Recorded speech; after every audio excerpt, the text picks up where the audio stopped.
Mbolomi. Je m'appelle Binta, en classe de 4e à l'école Les Cracs de Louga. Tey nag dama leen bëggoon présenter suñu semaine culturelle bii ñu jëm. Gouvernement scolaire bi dañ ko créé pour woo élèves ñu ñëw ñu jàpp ci affaire organisation bi pour que mu nekk suñ 72 heures nekk journée boo xamante ne journée de réussite lay doon. Vraiment on a des élèves compétents yoo xamante ne ñu ngi ciy jàpp chaque jour H24. On a aussi notre coordinateur monsieur Guèye Niang nga xamante ne moom aussi mu ngi ciy jàppale bu baax a baax a baax. On est très contents sur ça. Asalaamaaleykum wa rahmatullah. maa ngi tudd si Ahmed Tidiane Diaw nekk président bu Les Cracs. mi ngi nekk journée culturelle di commencer le 11 di jeex le 16. di si woo ñëpp nag bàyyiwuñ kenn si àdduna ñu ngi woo ñëpp.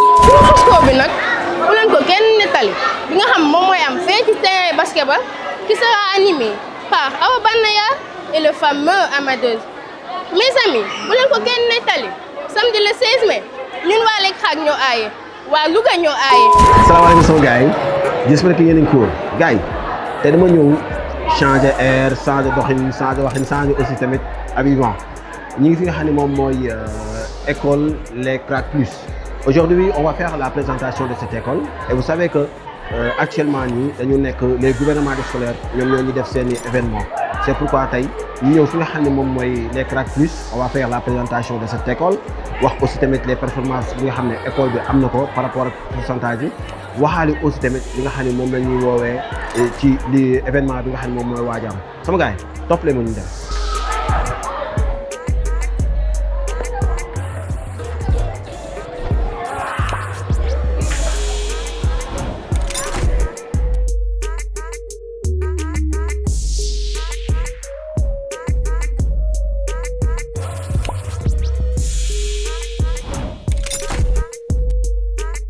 Asalaamaaleykum maa ngi leen nuyu yéen ñëpp di leen remercier ci seen présence je m'appelle madame Diath Siga Ndiaye man maay préfet Les Cracs office de censeur. Création école bi nag c'est en 2009 dañu créé école bi buñ ko créé primaire rek lañ defoon ba CM2 léegi nag année bi ci nekk 2010 ñu créé collège élèves yi am entrée en 6e ñëw def ci 6e. noonu lañ dem nag ba def 3e après 3e ñu créer la seconde noonu lañ demee ba actuellement am nañu la terminale donc CI la à la terminale mais en dehors de loolu am nañ crèche am nañ scolaire crèche bi mooy élèves yi nga xamee ni ay bébé yi nga xamee ni bébé de 3 mois moo fay nekk ba 2 ans léegi bu ñu amee 2 ans ñi nga xam ne 3 ans la ñooy nekk petite section ba 5 ans mooy nekk grande section. Donc ñu dugg ci école bi à l'âge de 6 ans dégg bu ñu defee 6 ans da continuer jëm yoonu terminal. Monsieur Cissé Abdoul Wahab Cissé plus précisément donc on m'appelle souvent l'adjoint du proviseur parce que en fait maa ngi koy épauler ci tâche yu bari au niveau de l'école donc xam naa c'est dans ce sens-là qu'on m'appelle adjoint au proviseur. maa ngi tudd Ndeye Deba Sow nekk membre GS de Les Cracs de Louga nekk aussi ci comité d'organisation prestation bi géré ko et tout kii mooy Binta Sow sama accompagnant la moom aussi ci comité d'organisation bi nekk aussi membre GS et kii mooy suñu président Cheikh Diaw moom moo dirigé GS bi yëpp. En dehors de loolu aussi am na spécial école spéciale mooy ñi former ñi def alxuraan ba pare ba wàcc wala ñu mokkal ñooñu dañ leen jël ci école bi au lieu ñu def 6 ans ci suuf mais dañuy def 3 ans parce que bu dee 6 ans xale bi dugg day def CI CP CE1 CE2 ba CM2 mais bu dee ñoom dañuy def CI CP benn année CE1 CE2 benn année CM1 CM2 benn année donc 3 ans lay def am entrée en 6e léegi ñëw au collège boole nag 6e ak 5e. bu ñu defee 6e et 5e nag année bi ci tegu ñu def 4e 3e pour mën a dugg ci lycée bi. Ici vous êtes au cours privé Les Cracs. C'est une école d'excellence. L'excellence notre passion, la discipline notre credo moom mooy suñu slogan te defe naa ni loolu wuyu na turam donc muy école boo xam ni daal comme ni ma ko waxee kenn dootu ko présenter ci Louga lu tax. Grâce à ses performances yi muy def au niveau des différents examens depuis l'école primaire muy le CFE au BFM au baccalauréat, vraiment, nous faisons des résultats, c'est des résultats très appréciables. Donc, vraiment, c'est ce qui fait aujourd'hui que l'école cours privé Les Cracks, nous bari xam ko. La sélection élèves yi nag dañuy def ne bu fekkee da nga am entrée en sixième ak CFEE xam nga léegi entrée en sixième amul mais l'année passée CFEE entrée en sixième dañ doon def ne élève bu am CFEE entrée en sixième ngay mu yaay ñëw ci école bi boo amee CFEE kese doo ñëw boo amee entrée en sixième ñaar yi ngay boole pour ñëw te aussi bu fekkee ni classe intermédiaire yi day def test d'entrée élèves yi ñëw passé dem beneen classe dañuy ñëw ñu testé leen bu dee niveau bi mi ngi ci ñu bàyyi la nga passé bu fekkee niveau bi nekku ci nag ñu proposer la un regroupement da ngay reprendre la classe soo accepté ñu inscrire la boo accepté wul ñu bàyyi la nga dem. Je suis monsieur Bouna Seck, directeur administratif et financier des cours privés Les Cracks.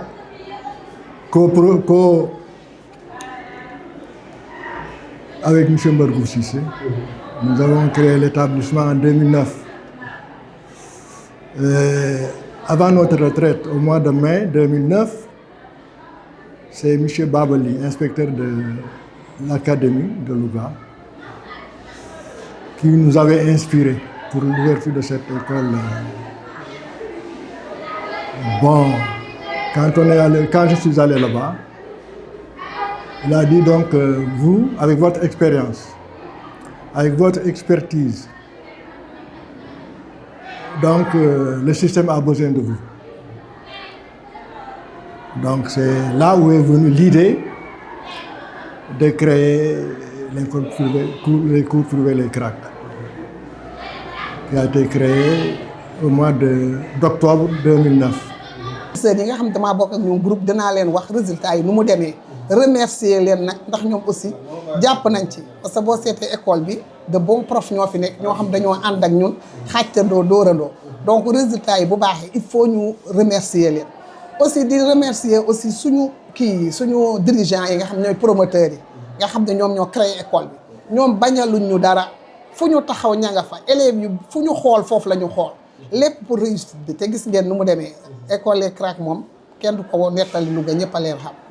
loolu nag bu amee c'est grâce à ces vaillants professeurs d'abord une bonne organisation administrative mais li ko gën a yokk aussi mooy des professeurs très engagés vraiment on peut en citer quelques-uns ku mel ni monsieur Nia Orgay Nia y en a d'autres mais je le prends en exemple vraiment ñoo xam ni dañoo ñëw mënoon nañ ni fii école privée la on vient pour gagner de l'argent et repartir mais non ils se sont beaucoup impliqués te loolu ñëpp constaté nañ ko muy man muy les administrateurs de cette école là ñëpp ils ont constaté leur engagement moom ak ñeneen vraiment donc c'est cette force là cette collaboration là moo tax tey aujourd'hui ñu am ay résultats yu baax di remercier aussi les parents d'élèves waaw parce que nag luñ jiig njaag ñoom ñooy njaag parce que ils ont eu confiance en nous pour nous confier leurs enfants ba tey jii donc vraiment ñoom it dañ leen di delloo njukkal ci loolu. Aujourd'hui, nous sommes là pour présenter notre école. Comme vous le savez tous, nous sommes des élèves de terminale et que ñun ñoo ngi fi depuis 3 années ci gouvernement scolaire bi. Gouvernement scolaire bi nag ba ñu ko defee ba tey gis nañu que chaque année dañuy am ay présentation fay ne soit première bi dañ ko defee woon centre culturel mais gis nañu 2 années yu yëpp dañ koy defee ci terrain basket du Fatou Tamba. Moi c'est Khady Faye, je suis élève en classe de terminale au cours privé Les Cracks de Louga, fondé par monsieur Bouna Seck et monsieur Mbargou Cissé en 2009. Bon, ces deux fondateurs ont été vraiment réceptifs à une célèbre citation qui disait « Celui qui ouvre une porte d'école ferme une prison ». Bon, pour dire que l'école n'est pas vraiment un endroit stressant ou comme d'autres jeunes le considèrent aujourd'hui. C'est un environnement qui voit grandir des enfants, qui forment des autorités, des personnalités. Donc, suñu but mooy ñu kii leen ñu former leen pour concours national yi comme ay olympiade mathématique ay Miss Science Miss mathématique et tout man nag maa ngi si école bi depuis ba may def jardin ba ni may nekkee terminale et je peux témoigner que les CRAC école de prestige la école boo xamante si nekkul spécialement pour fo la mais pour ni ñu instruire élèves jàngal ko ba benn une semaine boo xamante si moom la ñuy may pour mu nekk semaine culturelle si la ñu jéem a divertir mais divertissement bi nekkul ko ay affaire yu fo la mais affaire de ñàkk fay la. pour woo élèves ñu ñëw ñu jàpp ci affaire organisation bi pour que mu nekk suñ 72 heures nekk journée boo xamante ne journée de réussite lay doon vraiment on a des élèves compétents yoo xamante ne ñu ngi ciy jàpp chaque jour H24. et élèves yi dañ leen di primer dañ leen di récompenser comme le 9 bi incha allah dañoo war a primer ay élèves yi nga xam ne ñoom lañ jëloon pour ñu def concours et instant bi am nañ ci ay gagnants. on a aussi notre coordinateur monsieur Guèye Niang nga xamante ne moom aussi mu ngi siy jàppale bu baax a baax a baax on est très contente sur ça. Bon, le programme va se dérouler du 11 au 16 mai, Inch'Allah. Du lundi jusqu'au jeudi, ce sera des jours, des soirées kermesse. Le vendredi, nous animons avec une soirée matinée sénégalaise, avec Papa Sering. Le samedi soir sera animé par Amadeus et Awabanea avec les prestations que les membres du gouvernement scolaire de C'est M. Tierno, proviseur pour priver les CRAC. Ce n'est pas un hasard que je me trouve à la tête de cette institution, parce que c'est à la suite d'une carrière jugée selon certains comme assez élogieuse au niveau de l'enseignement public, où j'ai été dans les salles de classe comme professeur de philosophie pendant 16 ans, et ensuite administrateur, c'est-à-dire proviseur pendant 18 ans, que je viens maintenant mettre toute cette expérience au profit des cours privés, les CRAC. Il est vrai que c'est difficile actuellement, le monde que nous traversons, surtout le cadre de l'éducation. C'est extrêmement difficile, mais il faut le vouloir. Moi, j'ai toujours nourri cette vocation. Quand j'obtenais ma maîtrise en philosophie, à l'âge de 26 ans, en 83, c'est parce que j'avais voulu faire de l'enseignement ma carrière. Mais toutes les portes m'étaient ouvertes.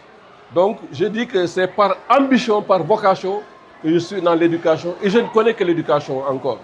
C'est la raison pour laquelle, vraiment, je dis que le travail pour moi, c'est comme la religion.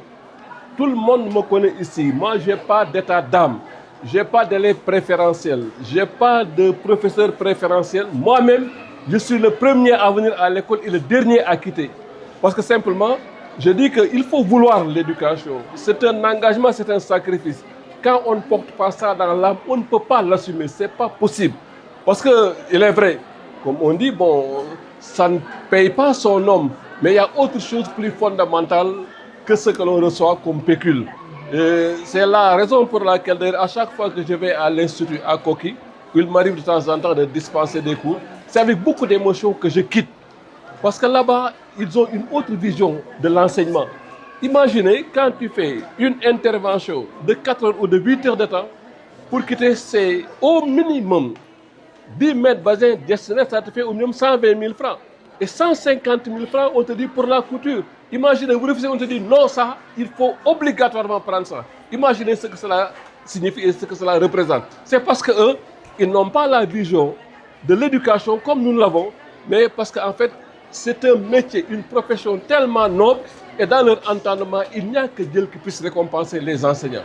Alors, c'est la raison pour laquelle donc, on veut imprimer au niveau des CRAC une empreinte assez particulière, parce que n'oublions pas que les CRAC, c'est la quête permanente de l'excellence.